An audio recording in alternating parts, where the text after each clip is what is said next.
ఈ ఉసిరికాయలతో ఎక్కువగా మనం నిల్వ పచ్చళ్ళు చేస్తుంటాం కదా. ఒకసారి పచ్చడిని ట్రై చేయండి. ఇది చాలా టేస్ట్గా కూడా ఉంటుంది, హెల్త్కి కూడా చాలా మంచిది.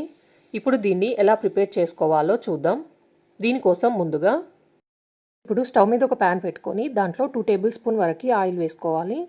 ఆయిల్ వేడైన తర్వాత దాంట్లో 1 టేబుల్ స్పూన్ వరకు శనగపప్పు, ఇందులోనే 1 టేబుల్ స్పూన్ వరకు మినపప్పు వేసుకోవాలి. ఇప్పుడు ఇందులో కొంచెం మెంతులు వేసుకోవాలి. ఇవి వేసుకున్న తర్వాత 1 నిమిషం పాటు కలుపుతూ ఇవి దూరగా వేగే వరకు వేయించుకోవాలి. ఇవి వేగిపోయాయి కదా. ఇప్పుడు ఇందులో ఒక 10 వరకు పచ్చిమిర్చిని వేసుకొని ఒకసారి కలుపుకుంటూ వేయించుకోవాలి.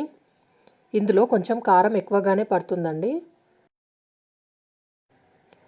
ఇప్పుడు ఇందులోనే ఒక 7-8 వరకు ఎండుమిర్చిని వేసుకోవాలి. దీంట్లో కొంచెం కరివేపాకు వేసుకొని పచ్చిమిర్చి ఇంకా ఎండుమిర్చి వేగే వరకు వేయించుకోవాలి. ఇవి వేగే వరకు ఒక 3 నుంచి 4 నిమిషాల వరకు టైం పడుతుందండి. మీరు కారానికి తగ్గట్టు ఎండుమిర్చి ఇంకా పచ్చిమిర్చి వేసుకొని చేసుకోవచ్చు. ఇప్పుడు ఇందులో ఒక 10 నుంచి 12 వరకు చిన్న సైజులో ఉన్నవి ఉసిరికాయలని శుభ్రంగా కడిగి ఇలా ముక్కల్లాగా కట్ చేసుకొని పెట్టుకోవాలి. ఈ కట్ చేసుకున్న వాటిని ఇందులో వేసుకోవాలి. ఇప్పుడు ఇందులో 1/2 టేబుల్ స్పూన్ వరకు ఉప్పు, అలాగే 1/2 టేబుల్ స్పూన్ వరకు పసుపు వేసుకోవాలి. ఇవి వేసుకున్న తర్వాత అంతా ఒకసారి బాగా మిక్స్ అయ్యేలాగా మిక్స్ చేసుకోవాలి.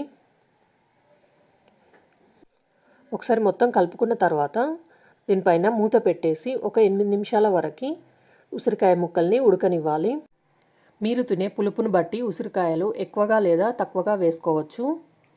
ఇప్పుడు ఉసిరికాయ ముక్కలు ఉడికిపోయాయో లేదో ఒకసారి చూద్దాం. ఒక ముక్కని ఇలా గరిటెతో తుంచితే ముక్క విరిగిపోయింది కదా. ఉసిరికాయలు ఉడికిపోయాయండి.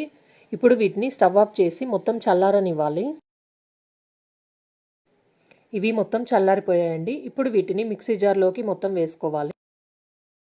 ఇవి మొత్తం వేసుకున్న తర్వాత ఇప్పుడు ఇందులో ఒక 8 వరకు వెల్లుల్లిపాయలను వేసుకోవాలి. దీంట్లోనే 1/2 టేబుల్ స్పూన్ వరకు జీలకర్ర, రుచికి సరిపడా ఉప్పు వేసుకోవాలి. వీటిని మెత్తని పేస్ట్ లాగా గ్రైండ్ చేసుకోవాలి. ఇలా మెత్తని పేస్ట్ లాగా తీసుకొని ఒక గిన్నెలోకి వేసుకోవాలి. ఇప్పుడు నేను ముందే పోపు వేసి ఉంచానండి. పోపుని చట్నీలో వేసి ఒకసారి కలుపుకోవాలి. అంతే అండి, ఎంతో టేస్టీగా ఉండే ఉసిరికాయ పచ్చడి రెడీ అయిపోయింది. ఈ చట్నీని వేడివేడి అన్నంలో కొంచెం నెయ్యి వేసుకొని తింటే చాలా టేస్ట్గా ఉంటుంది. ఈ వీడియో కనుక నచ్చినట్లయితే లైక్ చేయండి, షేర్ చేయండి, సబ్స్క్రైబ్ చేయండి. Thanks for watching.